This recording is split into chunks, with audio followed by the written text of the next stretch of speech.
اے لوگو جو ایمان لائے ہو، ایسی باتیں نہ پوچھا کرو جو تم پر ظاہر کر دی جائیں تو تمہیں ناگوار ہوں، لیکن اگر تم انہیں ایسے وقت پوچھو گے جبکہ قرآن نازل ہو رہا ہو تو وہ تم پر کھول دی جائیں گی۔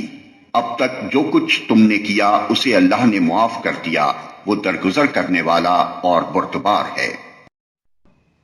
تم سے پہلے ایک گروہ نے اسی قسم کے سوالات کیے تھے، پھر وہ لوگ انہی باتوں کی وجہ سے کفر میں مبتلا ہو گئے۔ اللہ نے نہ کوئی بحیرہ مقرر کیا ہے، نہ سائبہ اور نہ وسیلہ اور نہ حام، مگر یہ کافر اللہ پر جھوٹی تہمت لگاتے ہیں اور ان میں سے اکثر بے عقل ہیں کہ ایسے وہمیات کو مان رہے ہیں۔ اور جب ان سے کہا جاتا ہے کہ آؤ اس قانون کی طرف جو اللہ نے نازل کیا ہے اور آؤ پیغمبر کی طرف، تو وہ جواب دیتے ہیں کہ ہمارے لیے تو بس وہی طریقہ کافی ہے جس پر ہم نے اپنے باپ دادا کو پایا ہے۔ کیا یہ باپ دادا ہی کی تقلید کیے چلے جائیں گے، خواہ وہ کچھ نہ جانتے ہوں اور صحیح راستے کی انہیں خبر ہی نہ ہو؟ اے لوگو جو ایمان لائے ہو، اپنی فکر کرو، کسی دوسرے کی گمراہی سے تمہارا کچھ نہیں بگڑتا اگر تم خود راہ راست پر ہو۔ اللہ کی طرف تم سب کو پلٹ کر جانا ہے، پھر وہ تمہیں بتا دے گا کہ تم کیا کرتے رہے ہو۔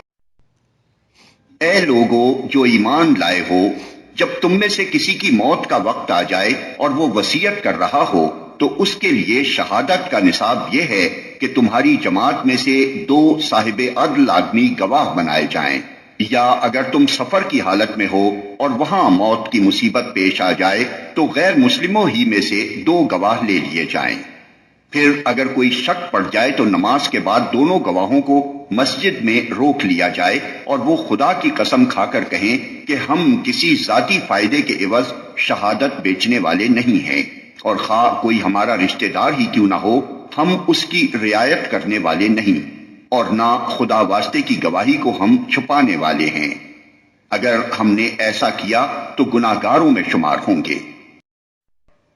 لیکن اگر پتہ چل جائے کہ ان دونوں نے اپنے آپ کو گناہ میں مبتلا کیا ہے تو پھر ان کی جگہ 2 اور شخص جو ان کی بنسبت شہادت دینے کے لیے اہل تر ہوں، ان لوگوں میں سے کھڑے ہوں جن کی حق تلفی ہوئی ہو، اور وہ خدا کی قسم کھا کر کہیں کہ ہماری شہادت ان کی شہادت سے زیادہ برحق ہے اور ہم نے اپنی گواہی میں کوئی زیادتی نہیں کی ہے۔ اگر ہم ایسا کریں تو ظالموں میں سے ہوں گے۔ اس طریقے سے زیادہ توقع کی جا سکتی ہے کہ لوگ ٹھیک ٹھیک شہادت دیں گے، یا کم از کم اس بات ہی کا خوف کریں گے کہ ان کی قسموں کے بعد دوسری قسموں سے کہیں ان کی تردید نہ ہو جائے۔ اللہ سے ڈرو اور سنو، اللہ نافرمانی کرنے والوں کو اپنی رہنمائی سے محروم کر دیتا ہے۔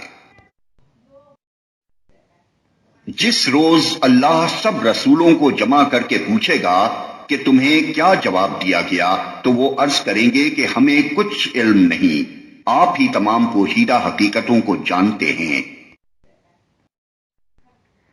پھر تصور کرو اس موقع کا جب اللہ فرمائے گا کہ اے مریم کے بیٹے عیسیٰ، یاد کر میری اس نعمت کو جو میں نے تجھے اور تیری ماں کو عطا کی تھی۔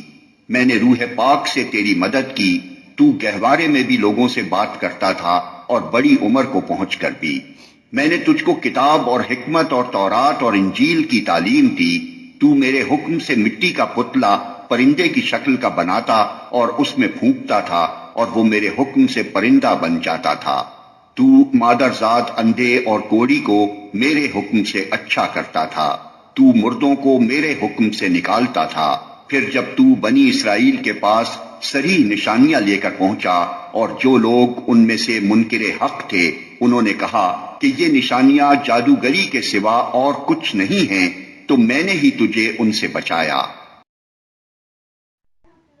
اور جب میں نے حواریوں کو اشارہ کیا کہ مجھ پر اور میرے رسول پر ایمان لاؤ، تب انہوں نے کہا کہ ہم ایمان لائے اور گواہ رہو کہ ہم مسلم ہیں۔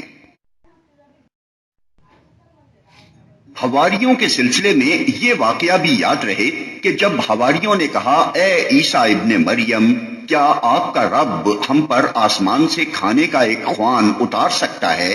تو عیسیٰ نے کہا اللہ سے ڈرو اگر تم مومن ہو۔ انہوں نے کہا ہم بس یہ چاہتے ہیں کہ اس خوان سے کھانا کھائیں اور ہمارے دل مطمئن ہوں اور ہمیں معلوم ہو جائے کہ آپ نے جو کچھ ہم سے کہا ہے وہ سچ ہے اور ہم اس پر گواہ ہوں۔ اس پر عیسیٰ ابن مریم نے دعا کی، خدایا ہمارے رب، ہم پر آسمان سے ایک خوان نازل کر جو ہمارے لیے اور ہمارے اگلوں پچھلوں کے لیے خوشی کا موقع قرار پائے اور تیری طرف سے ایک نشانی ہو، ہم کو رزق دے اور تو بہترین رازق ہے۔ اللہ نے جواب دیا میں اس کو تم پر نازل کرنے والا ہوں، مگر اس کے بعد جو تم میں سے کفر کرے گا اسے میں ایسی سزا دوں گا جو دنیا میں کسی کو نہ دی ہوگی۔ غرض جب یہ احسانات یاد دلا کر اللہ فرمائے گا کہ اے عیسیٰ بن مریم، کیا تو نے لوگوں سے کہا تھا کہ خدا کے سوا مجھے اور میری ماں کو بھی خدا بنا لو، تو وہ جواب میں عرض کرے گا کہ سبحان اللہ، میرا یہ کام نہ تھا کہ وہ بات کہتا جس کے کہنے کا مجھے حق نہ تھا۔ اگر میں نے ایسی بات کہی ہوتی تو آپ کو ضرور علم ہوتا۔ آپ جانتے ہیں جو کچھ میرے دل میں ہے اور میں نہیں جانتا جو کچھ آپ کے دل میں ہے۔ آپ تو ساری پوشیدہ حقیقتوں کے عالم ہیں۔ میں نے ان سے اس کے سوا کچھ نہ کہا جس کا آپ نے حکم دیا تھا، یہ کہ اللہ کی بندگی کرو جو میرا رب بھی ہے اور تمہارا رب بھی۔ میں اسی وقت تک ان کا نگراں تھا جب تک کہ میں ان کے درمیان تھا۔ جب آپ نے مجھے واپس بلا لیا تو آپ ان پر نگراں تھے، اور آپ تو ساری ہی چیزوں پر نگراں ہیں۔ اب اگر آپ انہیں سزا دیں تو وہ آپ کے بندے ہیں، اور اگر معاف کر دیں تو آپ غالب اور دانا ہیں۔ تب اللہ فرمائے گا یہ وہ دن ہے جس میں سچوں کو ان کی سچائی نفع دیتی ہے۔ ان کے لیے ایسے باغ ہیں جن کے نیچے نہریں بہہ رہی ہیں، یہاں وہ ہمیشہ رہیں گے۔ اللہ ان سے راضی ہوا اور وہ اللہ سے، یہی بڑی کامیابی ہے۔ زمین اور آسمانوں اور تمام موجودات کی بادشاہی اللہ ہی کے لیے ہے، اور وہ ہر چیز پر قدرت رکھتا ہے۔